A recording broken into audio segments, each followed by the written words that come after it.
देखिए, पहला पन्ना खोलने पर ही इसमें देश के नौजवानों को कैसे नौकरियां दी गई, 2-2 करोड़ हर साल, उसके बारे में लिखा हुआ है। किस किस राज्य में 2-2 करोड़ नौकरी बांटी गई, ये पहले पन्ने में है। और दूसरे पन्ने में लिखा हुआ है कि हर खाते में 15-15 लाख पूरे देश के अंदर पहुंच गया है सबको। सारी जनता मौज मना रही है, 15-15 लाख हर खाते में पहुंचा है। और ये तीसरे पेज में काफी विवरण और विस्तार के साथ लिखा हुआ है कि देश के हर किसान को उनके फसल का दाम 2 गुना मिल रहा है। और पूरा देश इस बात से उत्साहित है, झुग्गियों में रहने वाले लोग और गरीब आदमी। ये चौथे पेज में ये लिखा हुआ है कि सबको पूरे देश के अंदर पक्का मकान मिल चुका है। देख लीजिए, कह रहे हैं हम देख नहीं पा रहे। देखिए, लिखा हुआ है भाई, लिखा हुआ है, ठीक से देखिए।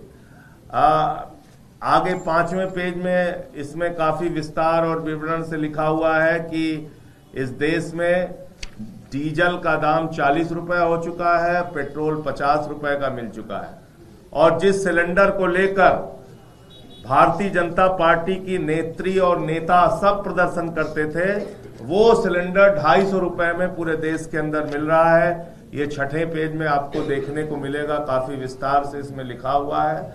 और इसके अंदर दिल्ली में जो हमारे लाखों लोग कच्ची कॉलोनियों में रहते थे, उनको सबको पक्की रजिस्ट्री भारतीय जनता पार्टी ने दे दी गई है। ये 7वें पेज में इसका विवरण आपको मिल जाएगा, किन किन इलाकों में दिल्ली के अंदर पक्की रजिस्ट्री बांटी गई है। ये सारा कुछ आप लोग विस्तार से पढ़िए, जानिए हमारे सरकार के बारे में। और रुपया तो मोदी जी के समय में इतना मजबूत हुआ, इतना मजबूत हुआ है, कैसे कैसे बेचारे दिन रात 18-18 घंटे काम करके उन्होंने रुपए को मजबूत किया है। ये आपको देखने को मिलेगा इस 8वें पेज के ऊपर, जिसमें पूरा विस्तार से मोदी जी की 18-18 घंटे की मेहनत का जिक्र किया गया है। 9वें पेज पे जब आप जाएंगे तो आपको देखने को मिलेगा कि अपने पूंजीपति दोस्तों के साथ उनके कैसे रिश्ते हैं।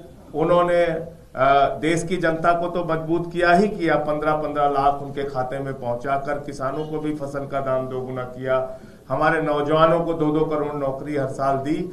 लेकिन अपने दोस्त को कैसे उन्होंने लाखों करोड़पति बनाया, पूरे दुनिया में आज उसका नाम हो रहा है, 10 नंबरी अमीर बन चुका है वो। तो उसका भी काफी कुछ विस्तार से दिया हुआ है। और ऐसी तमाम जानकारियां भी आपको आगे आप चलेंगे तो आपको पता चलेगा कि निर्मला सीतारमण जी प्याज नहीं खाती, लेकिन उन्होंने वाकई प्याज के दाम को कंट्रोल करने के लिए काम किया। ये सब बीजेपी की उपलब्धियों के बारे में इसमें आप जब पढ़ेंगे तो काफी अच्छे से सारी चीजों को दिया गया है। जीएसटी कैसे उन्होंने सामान खरीदो तो टैक्स देना है, सामान बेचो तो टैक्स देना है, बैंक से पैसा निकालो तो टैक्स देना है, और ये सब राष्ट्र हित में किया जा रहा है, उसके बारे में भी लिखा है। आप लोग बुरा मत मानिए, कई बार लोग नाराज हो जाते हैं, पुरानी कार बेचने पे भी टैक्स देना है, नई खरीदने पे भी टैक्स देना है, पॉपकॉर्न पे भी देना है, मीठे वाले पे देना है, खट्टे वाले पे नहीं देना है, नमकीन में देना है, सब कुछ इसमें लिखा हुआ है कि ये सब आप राष्ट्र हित में कर रहे हैं। कहीं से भी बुरा ना माने, टैक्स तो देना आपकी जिम्मेदारी है, राष्ट्र हित में आप लोग टैक्स देते रहे। कोई किसी ने एक और इसमें विस्तार से इस किताब में जुड़वाया कि जितने का कच्चे तेल का दाम है उसके हिसाब से हिंदुस्तान में पेट्रोल और डीजल महंगा मिल रहा है, क्योंकि सरकारों ने टैक्स बहुत बढ़ा रखे हैं। तो उसके बारे में उसका भी कारण दिया गया है और ये बताया गया है कि आप हिंदुस्तान में अगर पैदा हुए हैं, राष्ट्र को मजबूत करना चाहते हैं, मोदी जी को मजबूत करना चाहते हैं, तो टैक्स वैक्स की चिंता मत कीजिए और लगातार आप लोग टैक्स भरते रहिए, चाहे सैलरी पाइए, चाहे जो कुछ भी। तो ये पूरी गाथा भारतीय जनता पार्टी की आप इस किताब में देख सकते हैं कि मतलब इसमें काफी कुछ बहुत विस्तार से इसमें सब कुछ इस किताब के अंदर लिखा हुआ है। कैसे उन्होंने पिछले 10 वर्षों में और जगह जगह राज्यों के अंदर इतना विकास किया, इतना काम किया।